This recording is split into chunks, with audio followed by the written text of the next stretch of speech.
Mga kabalik, nung nakaraan pinag-usapan natin ang under oath, kultura ng pagsisinungaling, at kung paanong whistleblower paminsan ang nakukulong.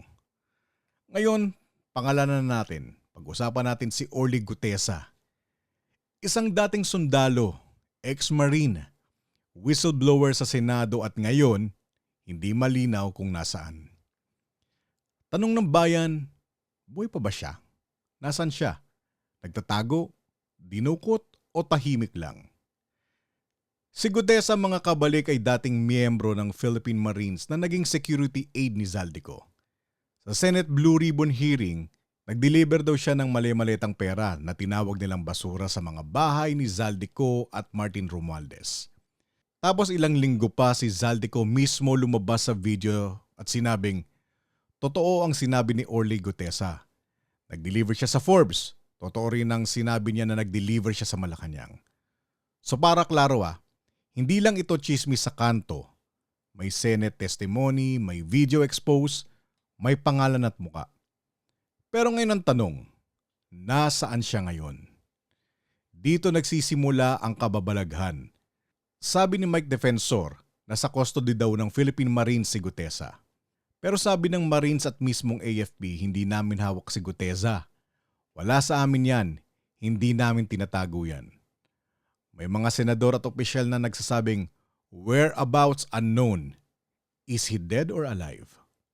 So kanino ka maniniwala? Sa nagsasabing na sa Marines o sa Marines na nagsasabing hindi? Ang malinaw lang tao siya, hindi maleta.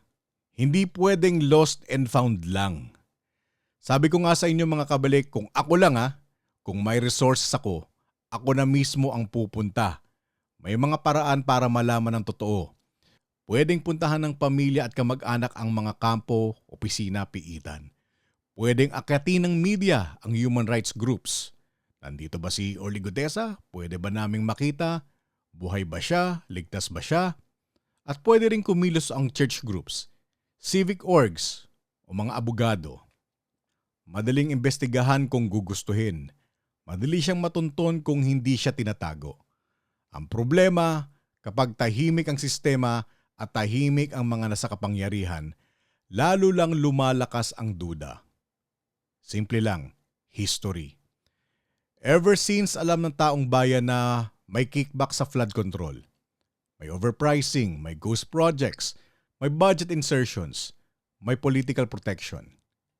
Iba't ibang presidente, iba't ibang kulay, iba't ibang slogan, pero pare-pareho ang ending. Mayaman ang iilan, lubog sa baha at utang ang karamihan. Kaya wag magtaka ang gobyerno kung bakit hindi nawawala ang pagdududa. Kapag may whistleblower na tulad ni Gutesa na biglang missing, automatic ang tanong ng tao, may nangyari ba sa kanya? May nagtago ba? May tinatakpan ba? Hindi na kasalanan niya ng taong bayan. Kasalanan niya ng sistema ng kawalan ng tiwala na sila mismo ang gumawa. Dati mga kabalik mga ka-Mindshift, ang mga ganitong kwento ng mali-maleta, bulungan lang sa inuman, sa kanto, sa tsismisan. Ngayon dahil sa social media at technology, nare-record, navi-video, na ipopost, nare-replay. Kaya nagmumukhang mas malala ngayon. Pero ang totoo, matagal na itong nangyayari. Ngayon lang naihain sa mukha natin HD 4K full audio. Kaya mas lalo nagagalit ang tao. Mas lalo nabubuko ang sindikato. Mas lalong nawawalan ng hiya ang mga sanay sa nakaw kung walang nahuhuli. Kung may concern ng gobyerno sa image nila, ito ang simplest step. Kung hawak niyo si Gutesa, ilabas niyo, ipakita niyo, patunayan niyong ligtas siya. Kung hindi niyo siya hawak, sabihin niyo na malinaw kung ano ang ginawa niyong hakbang para hanapin siya.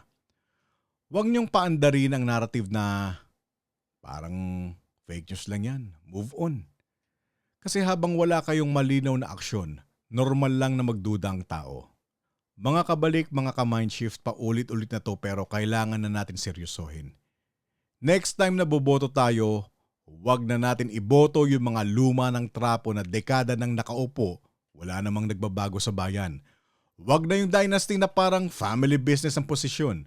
Wag na yung puro tutulungan namin kayo, mawawala ng korupsyon. Pero every term, mas lumalala. Kung gusto natin ng bagong resulta, wag tayong bumoto ng luma at proven na palpak. Kailangan natin ng new blood, new mindset, at higit sa lahat, accountability. Mga kabalik, mga ka-mind shift, ito ang tanong. Nasaan si Orly Gutesa? Buhay ba siya? Ligtas ba siya? At bakit parang natatakot tayo tanungin yan ng diretsahan? Hindi to chismis.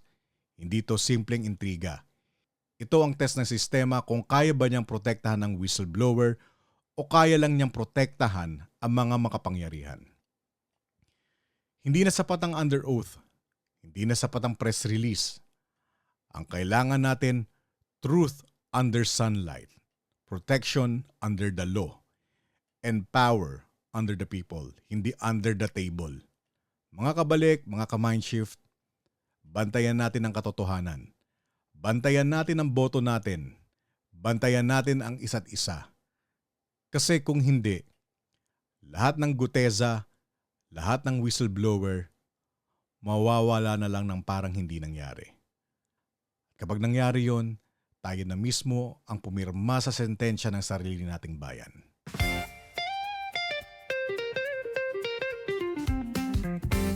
Shift Network on air. Truth in motion, minds aligned.